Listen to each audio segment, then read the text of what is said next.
The Emperor of Ethiopia, his name was Emperor Haile Selassie. I was the first woman to be appointed to the Senate. We had a good life. Overnight, everything turned upside down.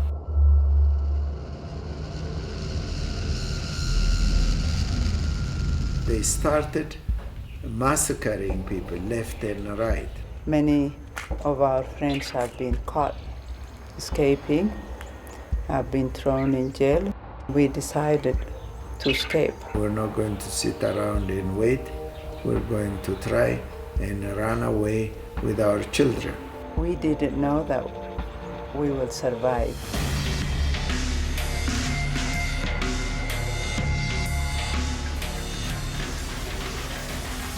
It took us 7 days to get into Kenya. Between Kenya and Ethiopia, as far as you can see, it's sand.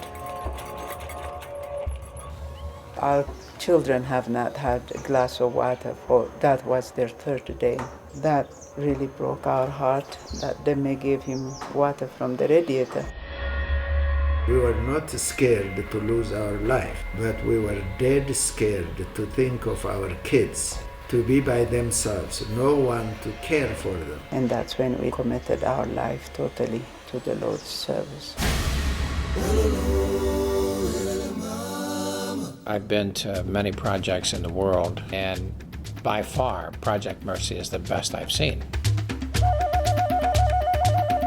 I remember the very first time I came to this place was back in 1993. This place was really very barren. The community abandoned it because they couldn't even grow weeds on it.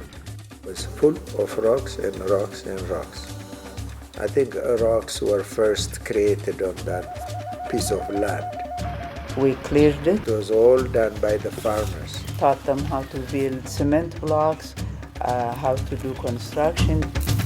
They started working, they started earning money.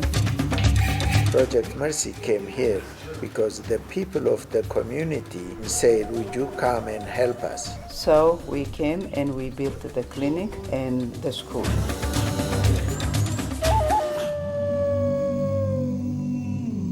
If we had 10 Martas and 10 Demes in Ethiopia, we'd have no poverty, we'd have no illiteracy. We would be the envy of the world.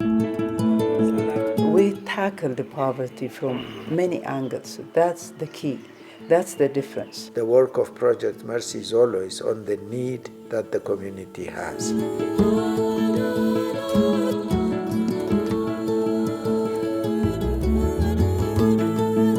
It's the most holistic development project I've ever seen.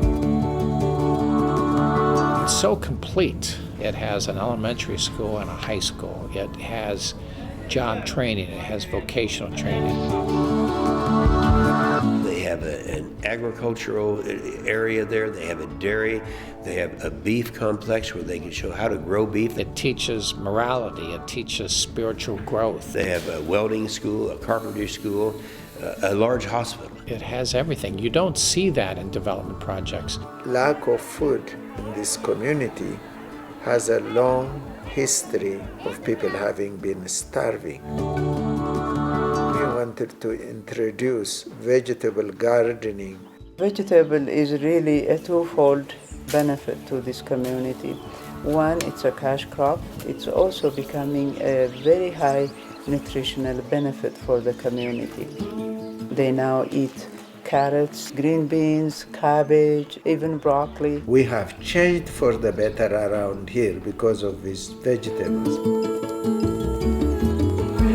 Very dear friends introduced us to the bracelet making. The revenue has built a ground plus 1 story building that will accommodate around 90 kids.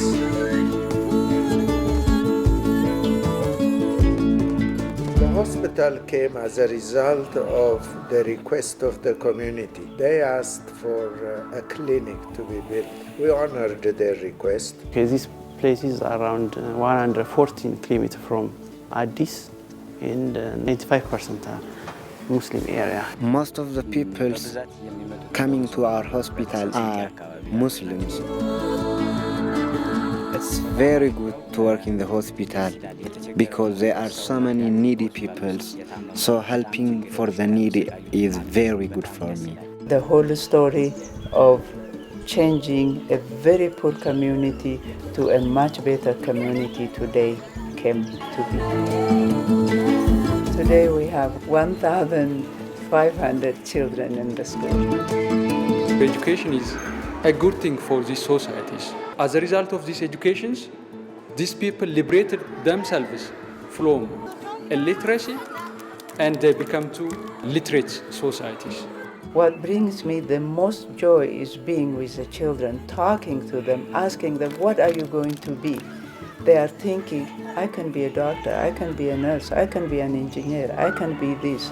I'm just like everybody else, I am able. After they attend this class, they go to universities, and after that, they come back to here and serve these areas. Everyone that graduated this last year came and they said, will there be a place for me here in the ministry?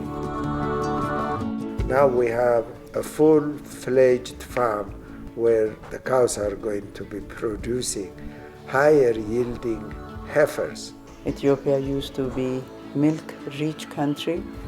Today milk is very expensive for children to get.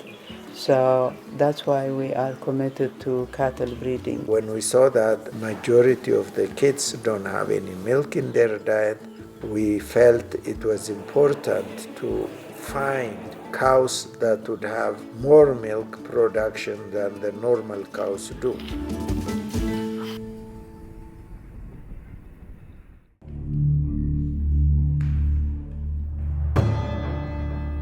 When the school was first opened and we received 350 students, we found one of the students crippled. I brought Bekele to come to school, but Bekele was not able to walk at that time, so I had to carry him. I came with my sister to get some needs in Project Mercy, school, food, and shelter. I found a child sitting on the wet grass, and I discovered that he was crippled from waist down. The reason for his crippling was the absence of milk in his diet. He had never tasted a glass of milk up to that time. Right away after we came here, Bekele got a chance to go to clinic and then get help, and at the same time he started to get milk here. When he has reached 5, 6, 7 glasses of milk, he was running and playing, and today he is a handsome, tall young man. As a matter of fact, he's probably one of our towering, tallest, and strongest and best basketball player we have. As we speak today, he's graduating from a nursing school. I like Project Mercy because they fulfill all things from grade 1 up to college. Already Project Mercy helped me with diploma level. You know, tomorrow Bekele is going to be a nurse in the hospital. No more a crippled guy. That's because of time together.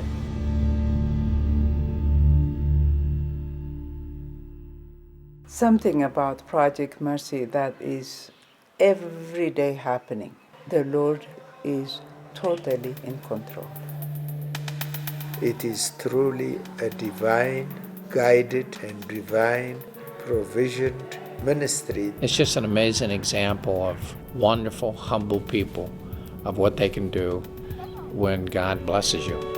If He told us that this is what we will be doing, I'll be so scared I wouldn't do it. Very many people come in to say, it's amazing how you planned this. This is phenomenal.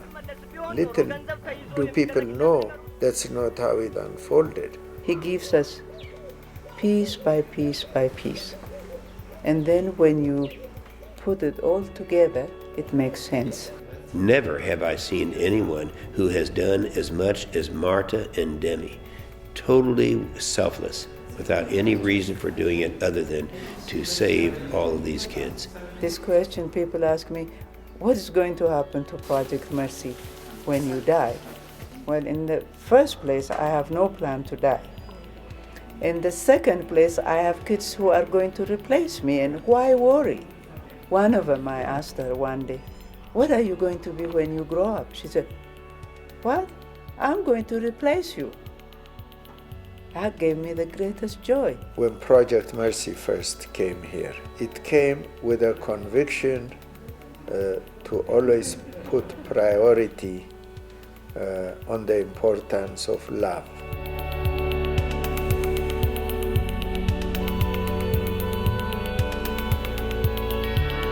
In a very short time, I believe this community is going to be the example, not just for Ethiopia, but for Africa. It's not only a model for Ethiopia and for Africa, it's a model really for the world. My hope is that I will see a nation here on this land of Ethiopia that is God-fearing, honest to the call of the mandate that our Lord would like to see and say, well done, my good people.